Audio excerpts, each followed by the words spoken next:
Hello, and welcome to the Ashes of Creation pre-alpha experience.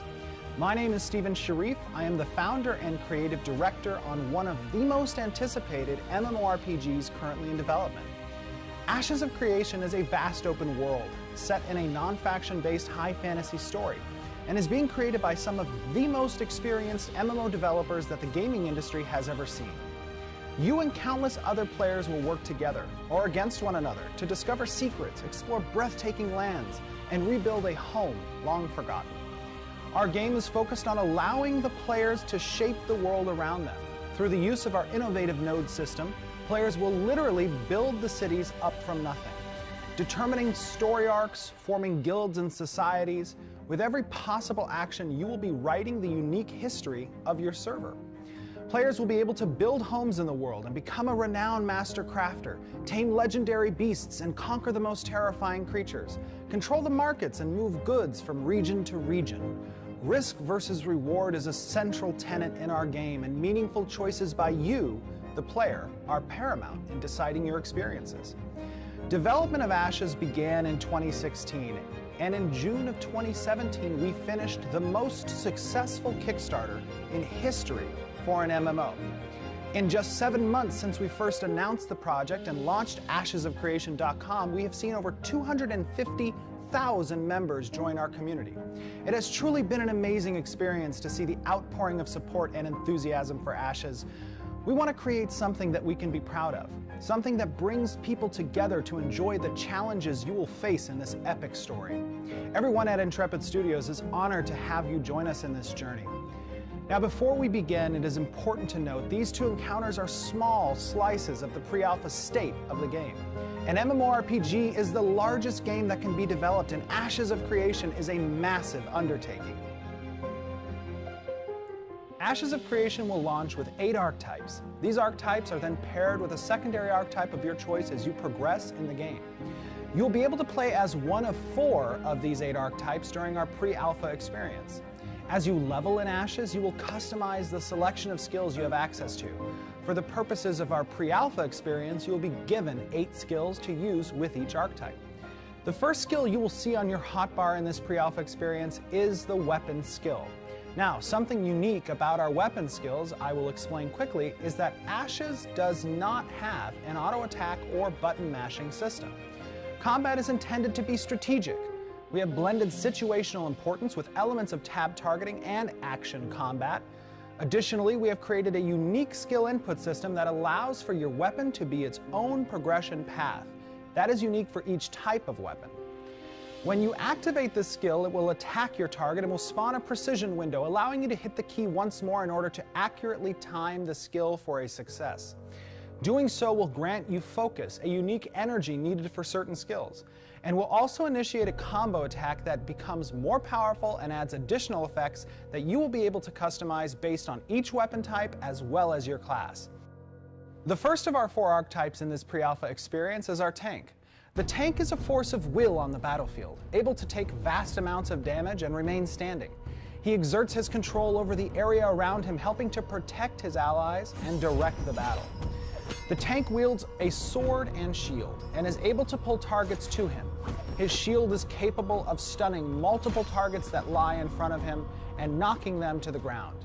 If he wants to stop a foe from moving past him, he has the ability to summon a wall that will trip and damage enemies who make contact with it. His taunt action will force an enemy to target him for a period of time and add additional hate to the target.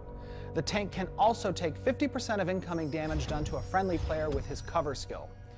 Finally, with enough focus accumulated, the tank will launch a devastating ability that pulls all enemies in his forward arc to him while dealing a massive amount of damage. Next in this pre-alpha experience, we have our Mage. She is a master of the elements, capable of dishing out a massive amount of damage through deadly area of effect spells, all while using the art of illusion and teleportation to avoid dangerous encounters. Our Mage here is wielding her spellbook as a weapon, from which she is able to send missiles of force to impact her targets.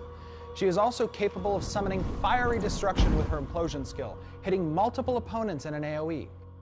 She can follow up her fire with fury by launching a bolt of searing light against her enemies that lie in her forward arc. When she needs to stop an enemy in their tracks, she can summon a prison of ice around a single target, rendering them paralyzed for a number of seconds while she tends to other, more important matters.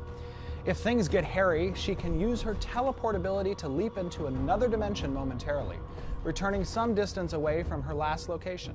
Our mage uses the art of illusion to confuse her enemies by summoning multiple images of herself, granting her some seconds of invulnerability. Finally, once our mage has accumulated enough focus, she can summon the tectonic forces beneath her to knock down her enemies, while dealing a massive amount of damage. Our ranger is a man of many skills, but most important to him is being able to land fatal shots from a distance, striking terror in his enemies with his adept ability to snipe targets that land in his sights. Our ranger uses his trusty bow and arrow to send chills through the heart of any creature. Capable of powering up a shot to deal massive damage, the longer he focuses, this shot strikes all enemies in a forward line. If his prey attempts to flee, he can fire a single shot, rendering them unable to move. The ranger is also capable of aiding his allies by marking a target and reducing their defenses for a period of time. If his enemies get too close, the ranger is capable of dashing away quickly and firing off a parting shot. When given time, the ranger can summon arrows to his side that deal massive damage for a short period of time. And finally, when the ranger has accrued enough focus, he is capable of raining down a storm of arrows to damage all his enemies in a massive area. Last but not least is our cleric, the life force of any group. She is a master of life and death, able to manipulate the vital forces of energy that give meaning to life. Our cleric in this pre-alpha experience wields a powerful staff. Through her staff, she channels blessings of life to her friends and death to her foes.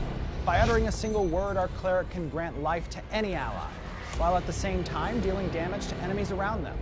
If necessary, our cleric can drop a ward that damages all enemies around her and grants that same life to her allies. If her party is under attack, she is capable of bringing all life energy into a balance. Her mastery of life is even capable of firing off an arc of vital energy to heal all allies and burst down enemies in proximity of the arc. In the direst of needs, our cleric is capable of resurrecting her fallen allies. If she has accrued enough focus, our cleric can enter a divine form, channeling the spirit of her deity. Her powers are enhanced while she grants life to these allies around her and damages those who wish to do her harm. There are two separate experiences we have built for our pre-alpha demo at PAX. The first is our open world PvE experience, where players will be led through an area in Ashes of Creation to gather supplies and to help grow one of our nodes to the village stage of development. While our players attempt to escort a caravan of goods to a nearby node for trade, they will encounter dangers along the route and perhaps discover a deep, dark presence in the mountain. Will they survive to tell the tale? The second experience is a team-based PvP arena. Each team of 4 will attempt to subdue the opposition by capturing control points and eliminating their enemies. To capture a control point, players must destroy a statue at the control point, thereby erecting their own team statue to gain points for them over time. Additionally, teams can kill their opponents to gain points. This match will last 10 minutes. These two pre-alpha experiences are only a small taste of what is to come. Everyone here at Intrepid Studios is working day and night to build a revolutionary MMORPG that will allow you and your friends to direct your own story. A game that reacts and responds, one that is always changing. Much will change from now to launch, and our community will help to iterate these changes through many alphas and betas that we have planned and that you can be a part of. On behalf of everyone from Intrepid, I would like to personally thank you for stopping by, and I'd like to invite you to become a part of our development by registering with us at ashesofcreation.com. Subscribe to our YouTube and join our Discord. We have begun limited pre-sales of our early access Alpha 1 and 2. We raffle out access to our Alpha 0 every week, which we are happy to announce will begin December 15th of 2017. I hope you have enjoyed this small taste of Ashes of Creation. We're only just getting started.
Hello, everybody. Welcome to our playthrough. I am joined by Jeffrey Bard, lead game designer here at Intrepid Studios. Hi, everybody. How you doing?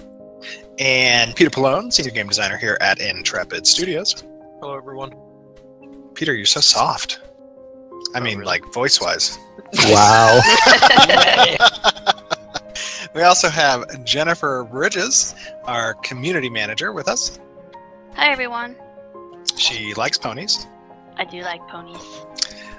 So we're going to give you a little bit of a playthrough of one of the environments, one of the towns, and going through a dungeon. We heard there's a pretty cool quest that's available in this town. Isn't that right, Jeffrey? Mm-hmm. I think he was mid-bite on that one. I think he's eating lunch right now. Very nice. Awesome. All right, well... Yes, the quest is amazing. Awesome. I hear that the tavern is the happening place for this quest. So let's go in here and see what this concerned citizen has to say. Why is he concerned? I'm concerned that he's concerned. I mean, there's a lot of stuff going on up here. I would be concerned. This place is scary. I'd be the hair loss, too. Oh, you had to go there. Hey. Welcome to the mighty beard traveler. Take a load off and tell me what brings you to the cold north. Are we in the north? We are in the north. We are, in fact, in the north. That's why it's so cold up here. Am I an adventurer, an explorer, or am I just trying to test myself? It's up to you, man. Who are you? I'm an explorer. I'm surprised to hear that, Steven. He says, hail then. We can always use a pair of extra hands up here. In fact, let me give you a little tip, if you don't mind. You know, I don't really want your tip. Jeez. No, I guess I'll take information, yes. Excellent. Don't go out too much. And now, everybody, you guys see this. This is super pre-alpha. There is, no UI that we've really done any development of. That comes later. So we're just giving you a look at the state of our game at the moment. So take this all understanding that it is a pre-alpha look. All right, listen, buddy. Of course, I know what you're saying is awesome. Yes, the world is strange, and I wouldn't be surprised to hear it. A deer. Oh, some deer out there, apparently. I don't think there are any deer. It's a very special kind of deer. Huh. Oh, there we go. I gave him the wrong answer. He didn't give me the quest. I gave him the right answer this time. You gotta really pay attention to what these guys are saying. You mean I can't just fast click through it? Okay. Sorry. Let us depart the city. All right, heading out. In search of deer. In search of the right gate. Oh, the right gate. But yeah, that's right. He said go to the north. Yep. See? So I got to read that stuff. How's your tuna melt, Jeff? Oh my god, it was delicious. Thank you, Steve. Oh, you finished it already? Wow. No, I'm like halfway through. After that faux pas earlier, I stopped eating. I'm going hungry. Nice. It's okay, you guys can hunt some deer. Oh, venison sounds good. Oh, it looks like we've got a caravan on its way in. Traders! I'm gonna try to steer clear of these guys. This guy obviously hired a lot of he cares guards. A lot about getting this home. Are you scared? Well, I don't know if I can handle that many guards right now. I heard mages were OP. Mages are no more or less OP than other classes. we have carefully balanced it. Yes. I think we're going to want to take a left up here on this area right here. Check out the water. This water is pretty cool. Where have you gone? So, because the season Steven's is already winter, off script. Oh, no. There's no script here. What is a script? I know there's no such thing. So, interesting, if you guys don't know, seasons in the game. Like right now we're in a winter season, if you couldn't tell by the vast amounts of snow everywhere. It also changes the landscape to include obstructions and ice in place of water that, has new collision added. You can walk on it. Might be difficult to go fishing this time of year, but hey, it's pretty cool. Literally. Oh boy. Nice. I like it. This is what this has become. Oh, I found a forest guardian. Dude, why are we killing the guardians of the forest? It's the guy wants us to. It's up to us Wow. to do what he Did we wants. vet this? Did we vet this guy? I didn't vet him. You He just was took in the quest. bar. I don't have any abilities on my bar. Hold on. I gotta set this up. It's gonna get away. It's scared. I can see it looking at me. I'm gonna take another bite of my Well, tuna it milk. probably... Wow. It probably knows what we're up to. I mean, it is a guardian. I feel a little bad for this guardian. It's survival of the fittest up here. Oh, that felt horrible. I can't believe it. We're doing this. You're already cooking it though, and that's good. That's true. Very efficient. Jeff, I found some meat. Raw venison, gamey with a slight green tingle at the finish. You receive green loot. taste like? Nice. It's kind of like salami. Ah. Okay. Well, we gotta find some more guardians to murder. I mean, to Hey. harvest. You're gonna want to turn around. Okay. Yeah. Walk this way. Isn't that a song? I think so. Please no singing. Why? I don't like singing. But we're out hunting. You have to Are have there hunting normally songs. I thought that was just when you're on a boat. Nice. Nice. That's good. Alright. Let's murder this guy too. Jeez. I really like Yeah, the Mage spell is OP. effects. Very powerful. Oof. Taking all this meat.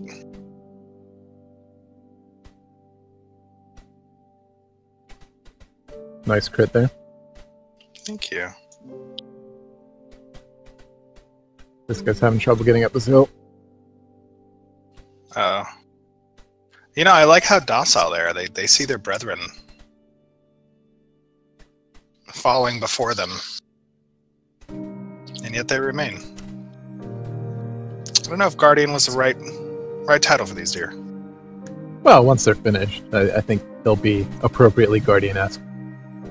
Tell us what we can do with this meat outside of just this quest. So this quest is actually a node-specific quest. It will enable the inn to cook and provide provisions based on this kind of meat. The more players that do this quest, the more of that particular type of meal will be given to players. Or you can just take the meat for yourself. You don't have to turn the quest in. You can just examine and play with and experiment with this meat on your own. Now, you'll notice that the lore behind this meat allows players to see a little bit in the future, and that's reflected in anything being created by this meat will actually have a bonus to the accuracy stat. That's interesting. Where'd you go? Very cool. Now, what if I had, like, the profession of cooking and I had, like, my freehold set up to cook and whatnot?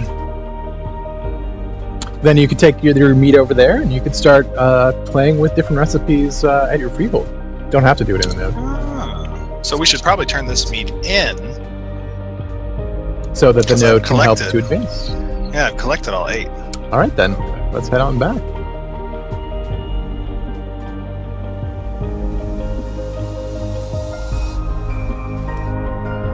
That was just a force level after the 8 tier. It got easier as I was doing it more often. That's what they say. The first one was really hard to bear, but, by the time I was on the 8th one, I was just like, come on, can you die already?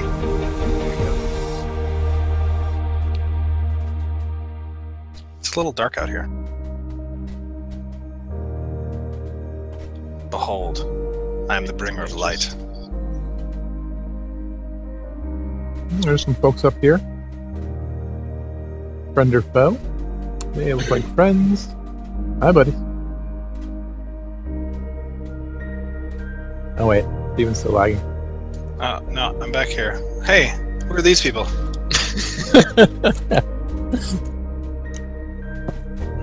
Ah, that's a nice little area. They don't seem amused by your parlor tricks. Really? Yeah. It's not very nice of them. This is this would be like a little kind of pit stop here, huh? A little camp. We have some questions, don't we? We could probably answer one question on our way back to town. Yeah. So we, as usual, we collected questions from the forums from players. The first one we have is from Tucker131. You said that you wanted each weapon to have a unique effect to make each of them have a purpose. Could you elaborate on this a bit? It's a good question, Jeff. No. Got him back again. Are you eating? I thought the question would take longer to ask. Okay. We lured you into a false sense of security. All right. So yeah, each weapon will have a role to play in the game. We've got a couple of different axes of attributes and sort of aspects that weapons have. Some of it is along the physical and magical aspect. Some of it is on the like piercing, slashing, blunt kind of axis. And so each one of those will play a role in actual combat. So each weapon's going to have its own flavor and its own reason for being. And isn't it true that where are we going? We're going over here. You should probably follow the ranger.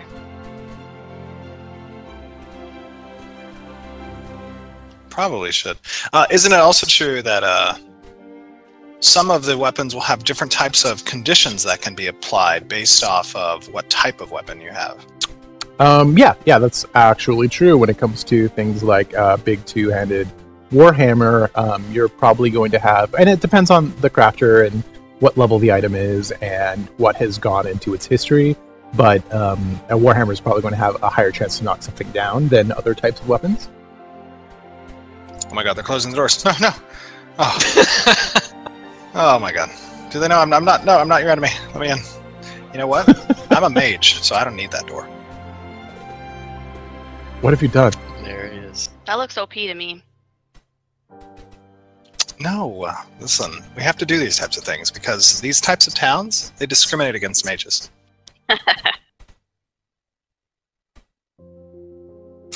Now, if you want to go and return that quest, you might want to come over here. Oh yeah, that's right. I thought we were Nice just and out there collecting venison for ourselves. I forgot it was a Well, I quest. mean, you can keep it if you want to, but... All right. Hello. Oh, a fellow concerned citizen. You need not be concerned anymore, concerned citizen. Ah, very good. He has now more than enough meat to cook with, and see if he can tell the future. I believe I'll take this bow. Thank you, sir, and farewell. I have received the Green Seer's bow. Nice. Ooh, I hear that's awesome. pretty powerful. Yeah, you guys don't have this bow, do you? No. I do not. It's probably something you might want to look into there, Ranger. I think I've got a good enough bow right now. Oh, okay, good. So, I should probably stop by our freehold and put this awesome loot in the freehold, right? You've got a freehold set up already? Yeah, it's actually like nearby, and it has a beautiful view of this town. Well, you're gonna have to Actually. show me because I don't know where you live. Oh, that's unfortunate because I don't think I know where I think live I know either. where he lives, so I'm gonna show here. Show me, friend. Oh, it's too bad that giant beach ball isn't here anymore. Oh, I know. What You can happened to kick the it beach around. ball? I removed it for this build. That's sad. All right, what other questions do we have, Jennifer? Alright, the next one is from Baconstein. Could we Any see- relation to Michael Bacon? Maybe. I don't know. We We'll have should to ask them explore next that time. further. Yeah. Could we see an in-game open-world proximity-based voice chat on release or ever? Proximity-based? Probably not. But we are including a group and raid. Oh, welcome to my freehold. A group and raid-based voice over IP that players will be able to use. Okay, rad. Look at this, man. I've got this like furnace thing going on over here. I got another furnace thing going on over here. Yeah, someone's A lot spec for of crafting. fires. Yeah, I'm a major crafter. Oh, I welcome. get it. Welcome to my home. Oh, you can come in now. Oh, I should put it in this chest. Very cool. You know what? I don't want to put it in this chest, actually. I think we might need this for later, so I'm going to keep these things. You could Thank just you, give it chest. to me. No. Oops. And I am... Alrighty. Someone's a hoarder. Door. Open sesame. I don't think that works. Did someone break the door? Oh, I made it. I'm out. Did you break the door? Oh my god. I can see you think inside. He's flying I inside. made it. I made it. I made it. He's like a trapped Get bug. I need to get those locks checked out. My arcane lock isn't working as well as I thought it would. Or it's worked too well. So, actually, I think the reason we came down to this town was because we heard about a dungeon nearby.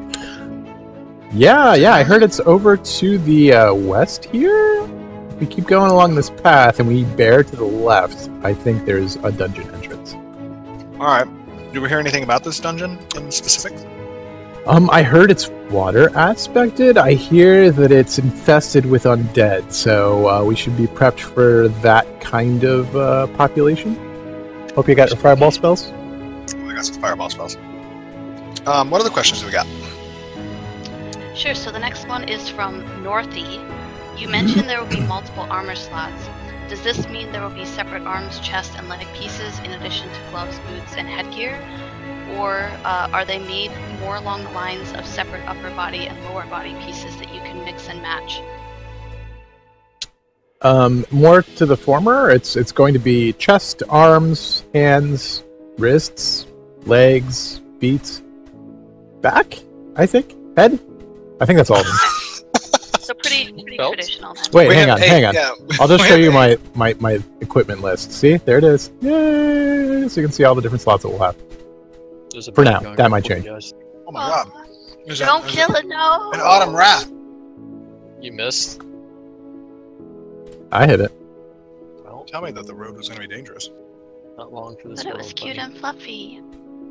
Not anymore. Oh wait, I can show. How do I show my character? Oh, you guys are going to die. Oh, let the ranger handle it.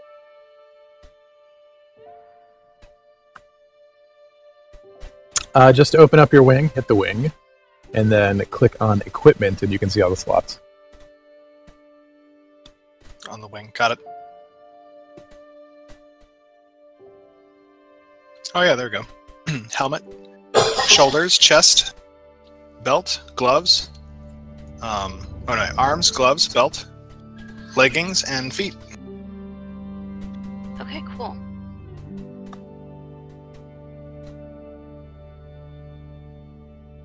You're all glowy now, Ranger. Oh no, not again.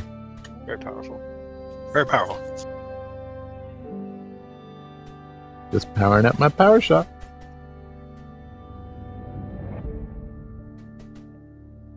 All right. Next question. Zarevan asks, will there be different starting zones for each race, or will it be the same for all races? I'm busy protecting us, Jeff. Oh, I didn't have a question. I'm sorry, I was too focused on the game. GG Mage. Zarevan asks, will there be different starting zones for each race, or will it be the same for all races? There will be different starting zones for each race. Everybody will actually start kind of with their super race, and then as you progress, pretty quickly you'll go and meet up with your sub race specifically. So there's like really technically 4 starting areas, but then those break down into 8 starting areas pretty quickly. Okay. And players can choose their starting hero. Correct.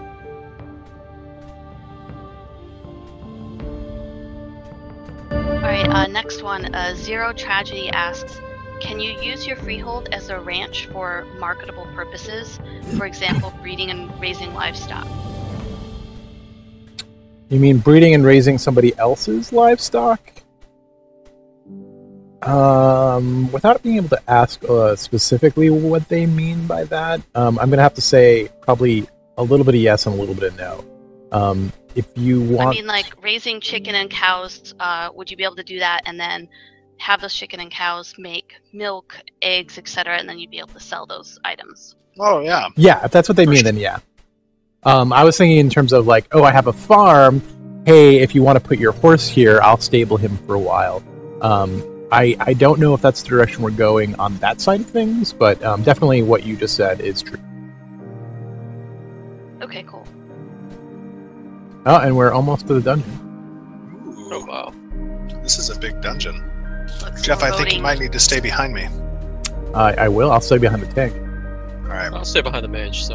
Yeah, I'll leave. Don't worry. This isn't... This isn't scary. I'm confused. Well, are you mage tanking? Sort of. He's face tanking. He's taking advantage of us not having balanced anything yet. Let us see what this deep, dark place has to offer. I think our artists have done a pretty fantastic job with it. Wow, this place is beautiful. Oh my gosh. All right, let's just take a look at this place. Unbelievable. I love it. How could this place be so defiled with undead creatures if it's so beautiful? Oh wait, I see. We're starting to get into a little bit of tentacle stuff here. That's kind of scary. Like I said, I think it's just water aspected. You know, whoever was here before probably was really into the sea and the ocean. There's an unriven ranger. There's something up ahead of us. You may want to... Oh, I There's hear also loud... something behind you. Loud noises. Oh, something's attacking something. Do Do you want to log out here? Because... I want to log out here? Yeah, log back in. Am I messed up? Yeah. Alright, I will log back out and log back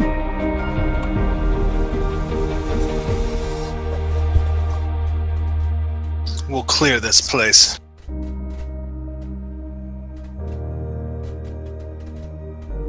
Oh, those guys are spooky.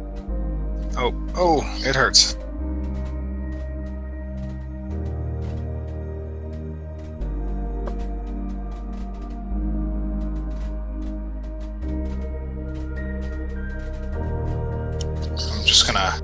Let's just train the whole dungeon. Alright. No, I'm just kidding.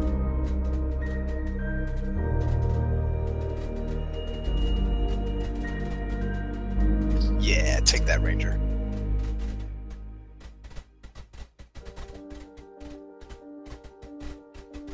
Alright, where'd you guys go? I'm back in. We're a little bit deeper. Went in a little bit.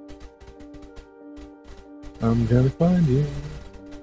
These guys are weak, though. They stand no chance against me.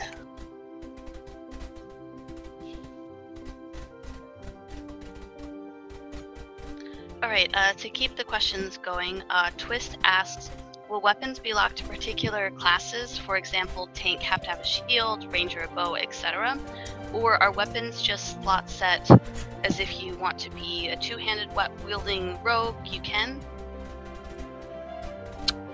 Yeah, for the most part, weapons are class agnostic.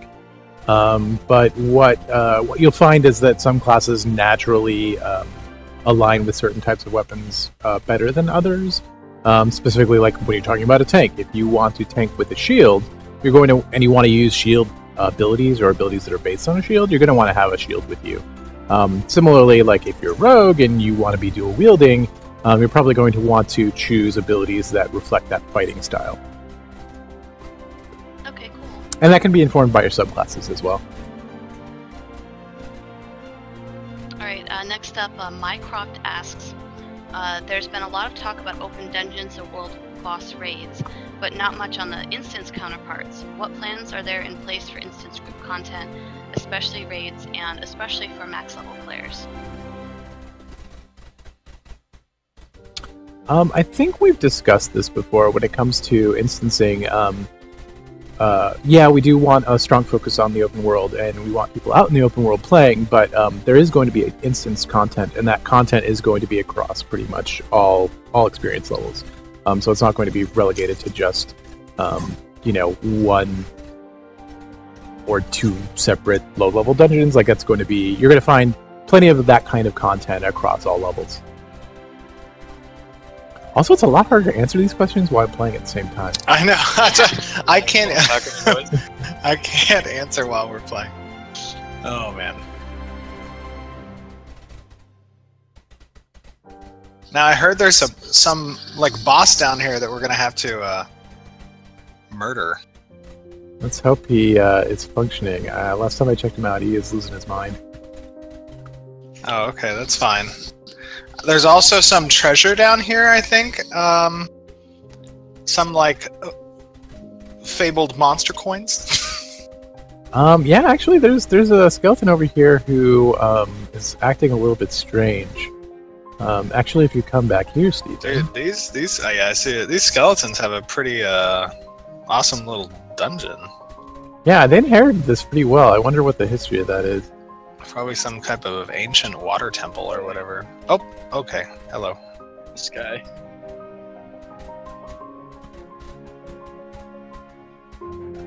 Alright, you guys keep him occupied.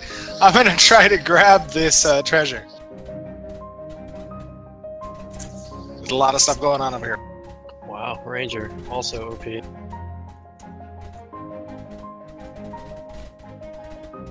Oh, I got some monster coins. Oh, did you? I want to get some monster coins. I didn't get any. I think we gotta talk to this guy. I got one. I'm gonna use my monster coin. I hear there's some event going on. It says Twisted Rabbit. This is a Twisted Rabbit coin. Nice. Yay, bunnies. Uh-oh. Oh god, what's happening? And I'm a rabbit. Oh my gosh. You're adorable. Where are those guards at? Where did you guys get coins? I just did, and I'm using it right now. Oh, I'm a rabbit too. I don't see where you are. Where are you? Oh, Hang I see you.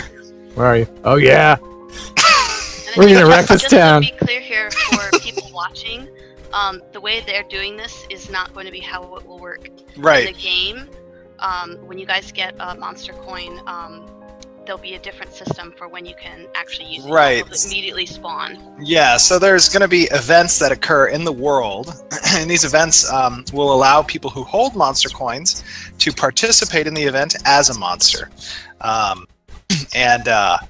You know, the events are going to run regardless of if people participate as a monster or not. The AI will take over by default. But if you have a coin, you're able to participate as a monster. There's 3 different tiers of events. There's Legion level, there's an Elite level, and then there's the Epic level. Where's Peter? I don't know. Receive it. You didn't get a coin? Did you talk to the guy? I did. Did you? Did you really? You got some teeth. I have 4. Yeah. Let me go over to your desk and make sure that this can work. Just Oh, there we go. There we go. Those little bunnies have good dental insurance. Heck Oh, wait, yeah. I got you. I wonder if I can attack Jeff. Yeah, do it. Wait, I too am turning into a rabbit. Oh, here I am. Oh, you're also a rabbit. Yeah, I've never been a rabbit before. This is awesome. Come back, I'm gonna bite you. Oh my god. Whoa, I'm fast.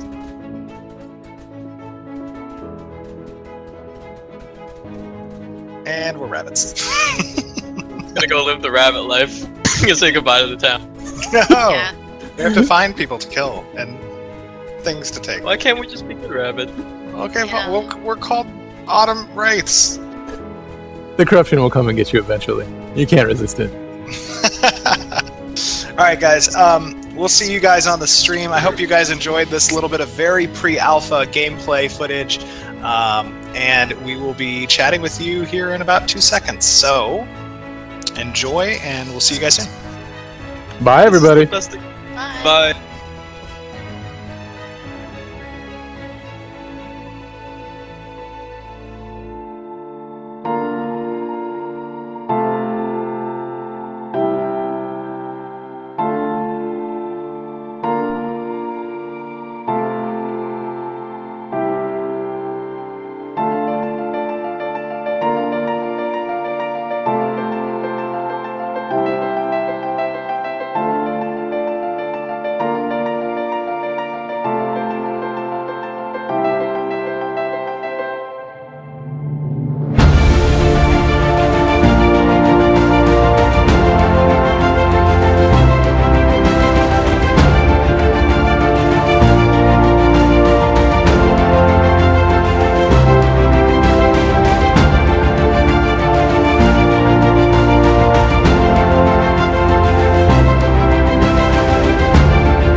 Hey everyone, this is Stephen Sharif, Creative Director here at Intrepid Studios. I'm excited to debut an exciting new system that we have been working on in the game, something fresh to the MMO experience. We call it our Monster Coin system. You're about to see what the system looks like in its pre-alpha state, and I'd like to explain a little bit of how it works. In Ashes of Creation, a large portion of world events revolve around the environment reacting to the player. This means that as the players are exploring the world and developing civilization around them, the environment is responding to this encroachment by spawning dynamic events and creatures to attack those developing cities. These events occur in 3 different types: the Legion level, the Elite level, and the Epic level. A Legion level event would occur for nodes that exist between the 1st and 4th stages. This might include a horde of zombies rolling across the countryside, finding something or someone to feast on. These zombies would have a clear objective, and the players who wish to keep their advancements would need to be vigilant. Server messages will appear for players within regions of these dynamic events. An Elite level event would occur for nodes that exist between the 3rd and 6th stages. This level of event would include something along the lines of what you are going to see in this video: a dungeon level boss and his gang of cohorts coming out from the dens of their deep, dark delves. With clear objectives, these creatures will look to pillage the lands you have settled, destroy specific centers of activity, and leave destruction in their wake. Finally, the last event level is the Epic one. This level of event occurs randomly in the world, as well as in realms where nodes have advanced to the 5th and 6th stages of development, our city and metropolis stages. This would be a legendary boss, awoken from their long and deep slumber, a mighty dragon perhaps, whose sole purpose is to plunder, to punish those who have summoned his malice and hate. Now for the reveal. We have designed a system that allows the players to participate in these events as the monster. Our monster coins will let the player succumb to the darkness inside their soul and inhabit one of these monsters in the game. With clear objectives outlined during the event, your performance entitles you to unique cosmetics. And while no drop can be taken from your corpse should you fail, the defenders are rewarded by advancing their node and by gaining unique cosmetics themselves. Enjoy this small preview of pre-alpha footage with myself and some of my designers playing with the system. Thanks for watching, and I hope you'll join us on our Kickstarter. Get over here. Get into my belly. Those horses are so much bigger, though. Eat the horses, not the people. Oh god. Alright, only 4,900 more fireballs. We got them. You are like ants to me.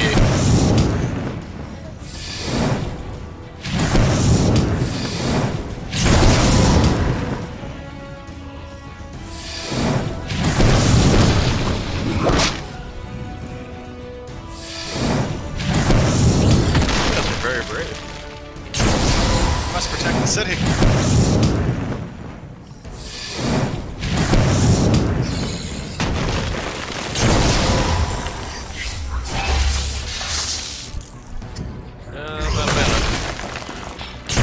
Not a mana. And I'm dead. I'll kill all of you.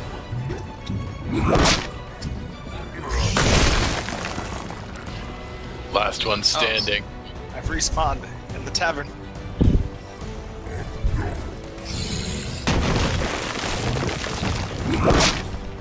I have pretty good armor. Oh, wow. You just exploded me. Yeah.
Hey everyone, my name is Stephen Sharif, and I'm the creative director here at Intrepid Studios.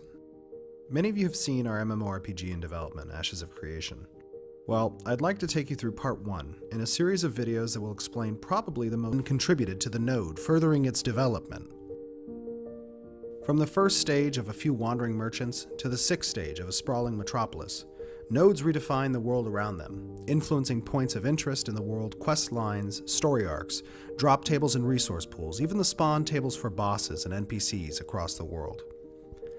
This cycle of nodes leveling, triggering events, and leveling again is the fundamental cycle of growth throughout Ashes of Creation. The world you see reflected on your server will depend entirely on where players decide to plant their roots, and the events and structures that fill the world will be a direct result of where and when nodes evolve. Even we aren't sure where players will take things, which makes this project exceptionally exciting for all of us. We focused here on the growth of nodes in order to show how the base functionality works, but in upcoming videos we'll delve into the sieging and possible destruction of nodes, how player-run governments of nodes work, and how regions grow. I hope you've enjoyed part 1. And if you'd like to get involved in our development, you can register on our website at ashesofcreation.com or follow us on YouTube and join our community Discord. Thanks for watching.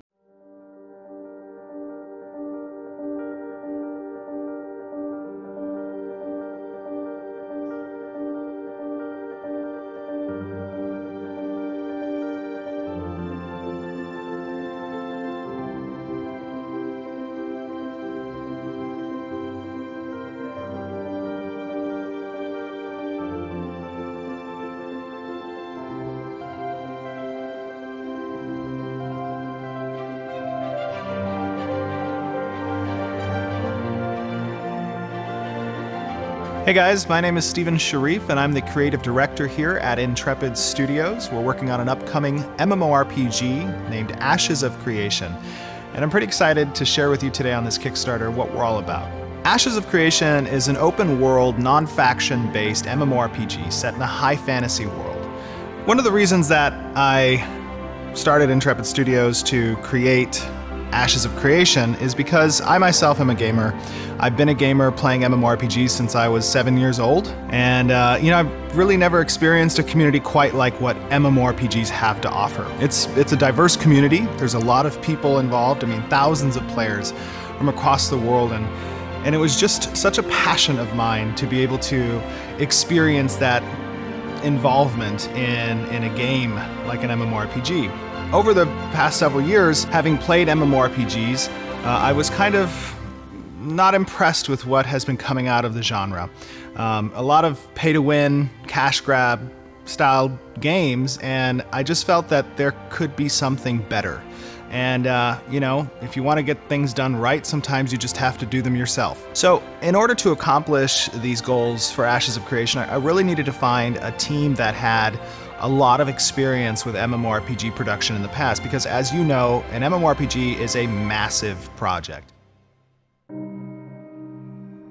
There's a lot of good talent here, and we were able to pull together a pretty amazing team, a team that's worked on Star Wars Galaxies, EverQuest 2, Call of Duty, and a lot of other titles. The reason we're here on Kickstarter is because we want to expand the scope of our project. We want to make it bigger and better. We also want to give an opportunity to you to participate in that community development, to be in on our discussions of design. We feel that Kickstarter and crowdsourcing is a pretty good avenue towards that development. Ashes of Creation is really about 4 primary pillars of our development. It's about our node system, which is an integral part of exactly how the world works and interacts with you as the player. It's also about our meaningful conflict, PvP, and how you can catalyze change in the environment around you. The economy is our 3rd pillar, which focuses on incentivizing you as the player to get out in the world and interact with it. And last, but most important, potentially, is our narrative. The narrative really holds all of those systems together and keeping you as the player interested in exactly what different outcomes come about. When players first arrive on this world, they're going to find it devoid of civilization. There's wilderness everywhere, and it's up to the players to kind of bring civilization to this world. These nodes are how players do that. There are tons of nodes throughout the world, and each of them has a zone of influence. This zone of influence captures all the activity of the different players doing different things.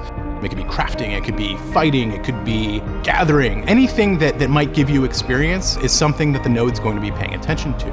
And as you level up your character, the node levels up with you. And as it levels, more and more civilization gets attracted to that area.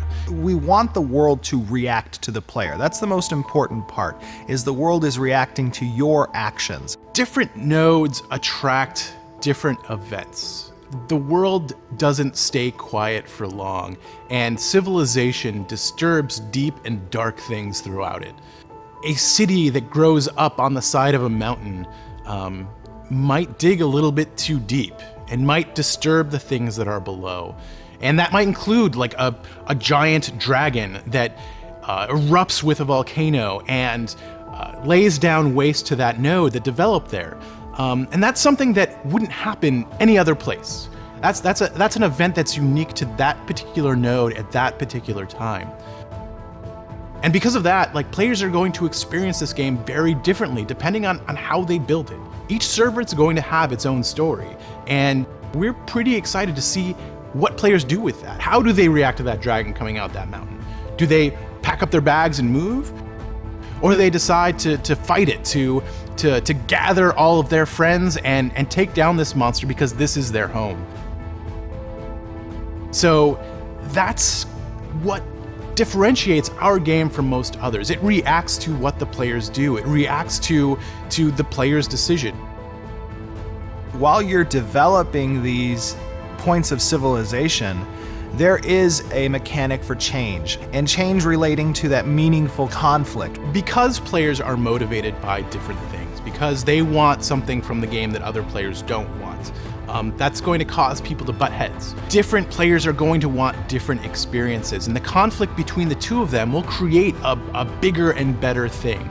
Out of strife comes rebirth, and that's a core symbol, it's a core theme that occurs throughout the game. Our castle system, our sieges against nodes, the caravan system, battlegrounds that exist, guild wars. We want there to be a meaning to this conflict. We want players to actually have some skin in the game when it comes to participating in PvP. If you own a home in a node and you don't want to see that home destroyed, you need to defend that city. Risk versus reward is what gives you that adrenaline. It gives you that meaning to participate. So what drives you as a player in the game? For a lot of people, it's the economy, and that's why it's our third pillar. We really want the economy to incentivize you to interact with other players, to get out there and get resources to develop the world. We've regionalized our marketplaces. We've regionalized our warehouses. It's not just one global auction house like a lot of games kind of throws the economy to the side. I wanted to emphasize economy. One major feature in our economy that differs from most fantasy-style MMOs is that we're not approaching it from a global scale. Rather, we're trying to carve the world up into regions and make each one focus independently, while of course at the same time working together. The global auction house isn't something that you're going to find in our game at the early stages, or maybe ever. Rather, you're going to have to go to a town. You're going to have to buy, sell, or gather whatever you want. What this creates is a competitive advantage, much like we have in the real world. Some towns, some areas are going to be better at certain things, some are going to be worse at some things. But the important part is that you get to play a role in who's better at what and who's worse at what. And if you want to be better at something, we're giving you the opportunity to become better at whatever you want. Creating those regional marketplaces, those regional warehouses, we've incentivized the transit of goods. If you want to create local marketplaces or you want to create a local economy, you can do so because that mithril mine is nearby, and it's not found somewhere else. The caravan system is what allows you to transit goods to other marketplaces. The economy is usually something that happens in the background of other games, and from day one, we knew that the economy was going to be something really important to us. The fourth pillar in Ashes of Creation is our narrative, the story, and how it relates to you, both as an individual and as a member of the greater community. In Ashes of Creation, we've got three main ways that we're going to be telling the story. One is tasks, one are events, and the final one is our overarching narrative. The narrative is going to be where you find most of the story. Each server will tell a different story, and this story is going to be told by the players. You're going to experience things differently when it comes to what bosses you've encountered because of how the world develops and how you have developed it. The node system is going to be what drives what storyline branches players experience. Different NPCs are going to be attracted to different nodes. There's going to be different protagonists and antagonists based on how players build their world.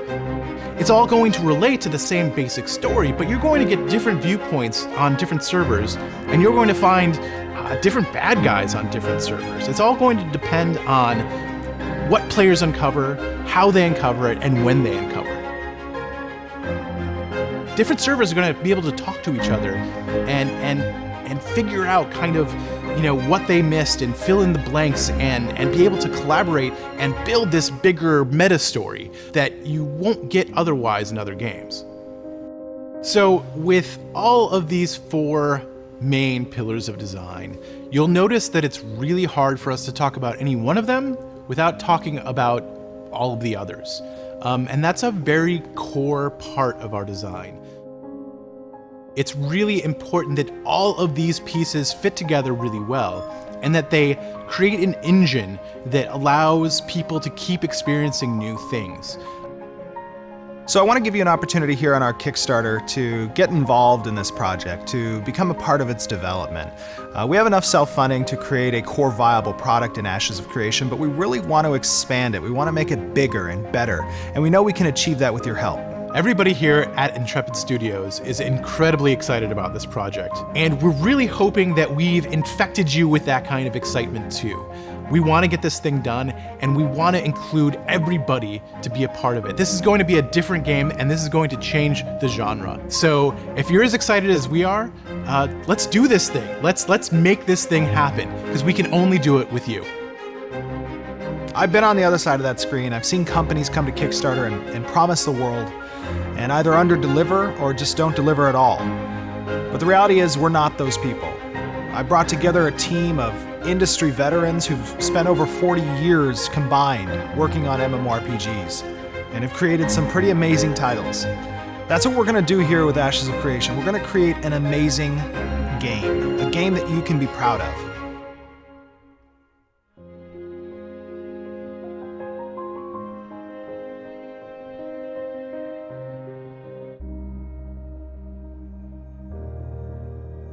Hey everyone, this is Stephen Sharif, Creative Director here at Intrepid Studios. Welcome to Part 2 of our Node series. If you haven't already, I'd recommend you take a look at Part 1 in our 4-part video series on nodes. It's a great introduction to the system's overall purpose and design.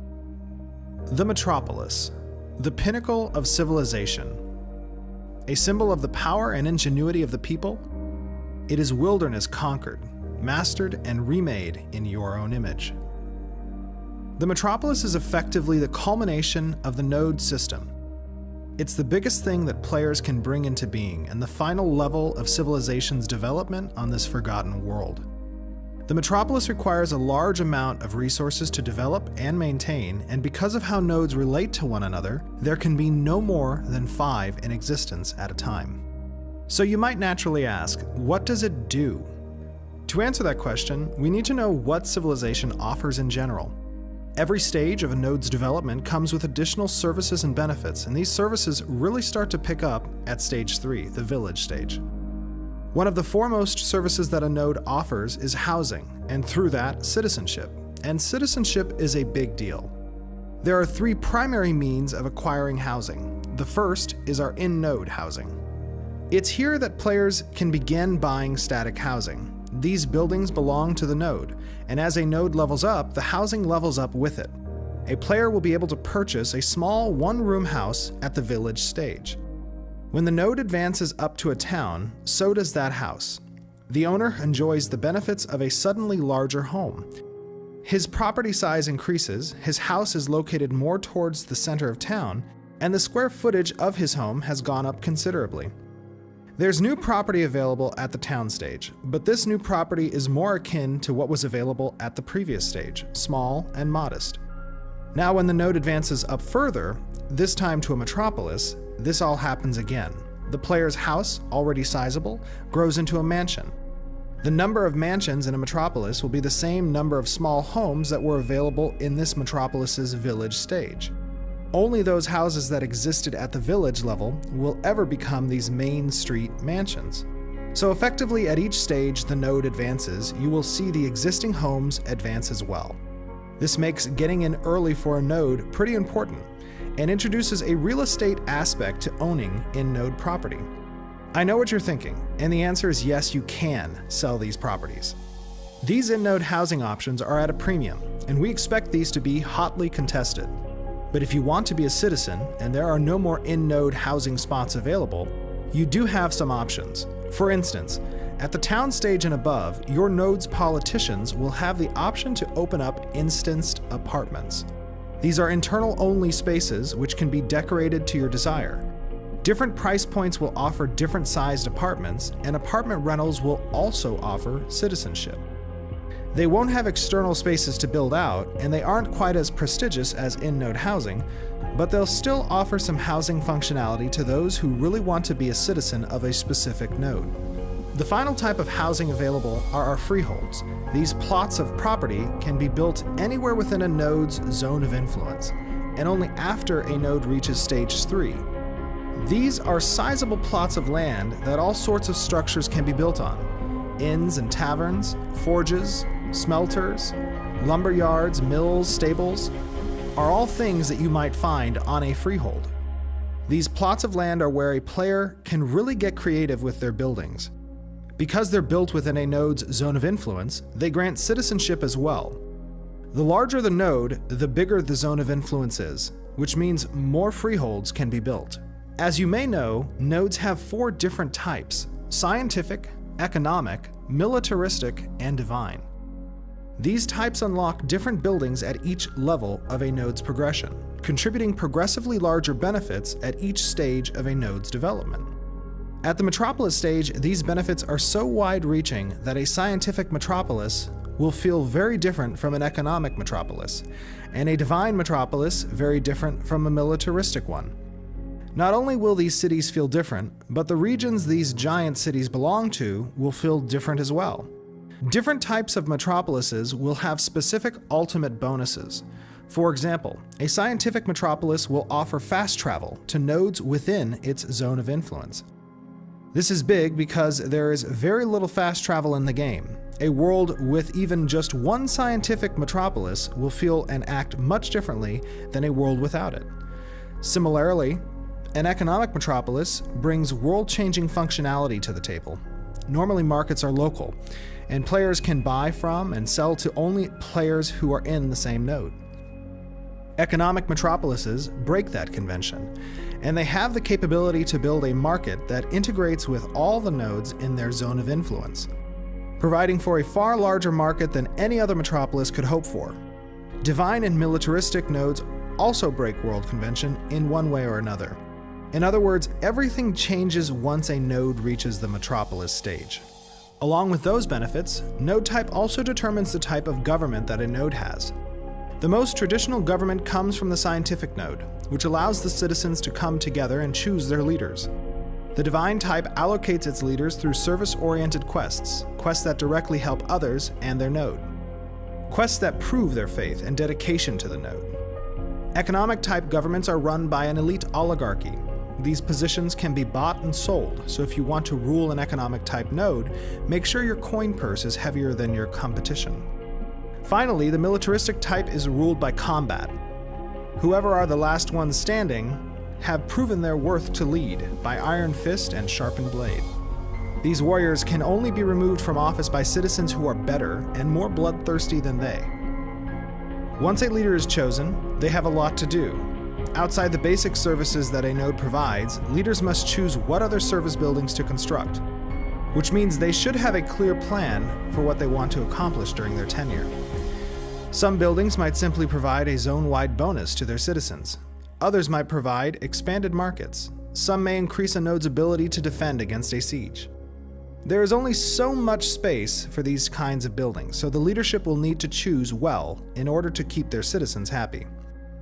Along that same line, leaders will need to tax their populations to provide these services, to construct these buildings, and to keep node atrophy at bay. Too much and their populations will abandon them. Too little and the node will decay and delevel. Savvy leaders can supplement their node's income with trade routes and trade agreements with other nodes. Be sure to provide some armed escorts for those caravans. Absentee leaders need not apply, as every leader can be replaced in the next election cycle. Citizens and only citizens reap the reward of the Metropolis, gaining the benefits that their taxes pay for. Additionally, citizens can gain titles according to their position within society. Most of these are reserved for those who have been with the Metropolis longest, but latecomers can earn their way to the top with enough effort and guile. Only citizens can participate in government and the different election processes. If their leaders have built marketplaces, citizens can set up shop there by purchasing time from the city and paying taxes on the goods they've sold. In Ashes of Creation, what is built can be destroyed, and metropolises are no different, but we feel that the effort to destroy something must be equitable with the effort to build something. Because of this, the higher level a node is, the more difficult and challenging the task of initiating a siege becomes.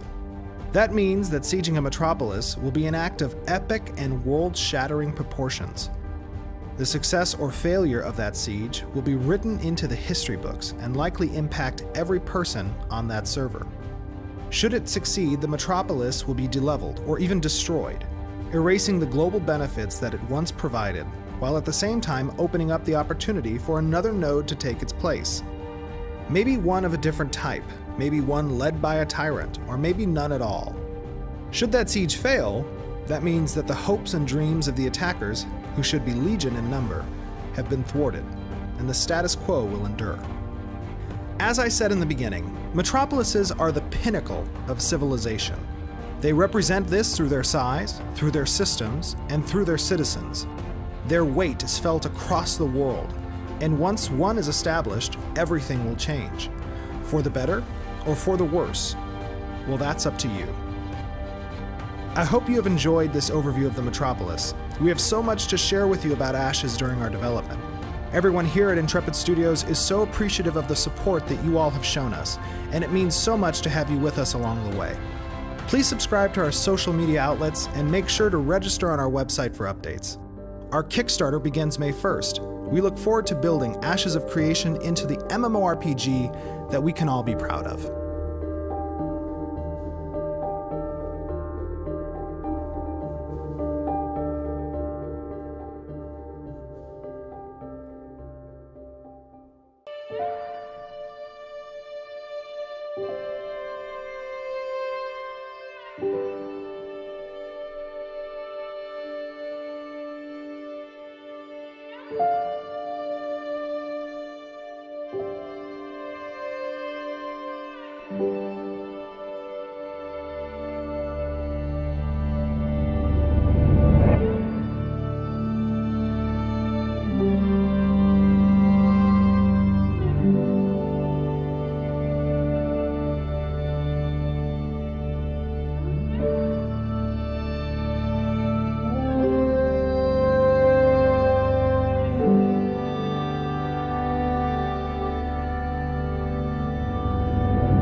you.